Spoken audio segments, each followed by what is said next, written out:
खुदा तक पहुँचने के बहुत से रास्ते हैं, लेकिन मैंने खुदा का पसंदीदा तरीन रास्ता मखलूक से मोहब्बत को चुना। मैंने बहुत से इंसान देखे हैं जिनके बदन पर लिबास नहीं होता, और बहुत से लिबास देखे हैं जिनके अंदर इंसान नहीं होता। अल्लाह के आगे झुको, अल्लाह किसी के आगे झुकने नहीं देगा।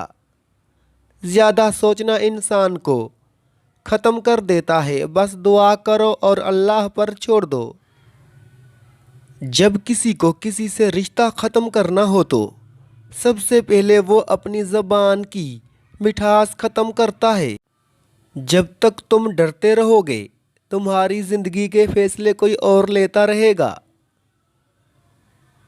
कुछ बातें ऐसी भी होती हैं जिनका जवाब खामोशी होती है।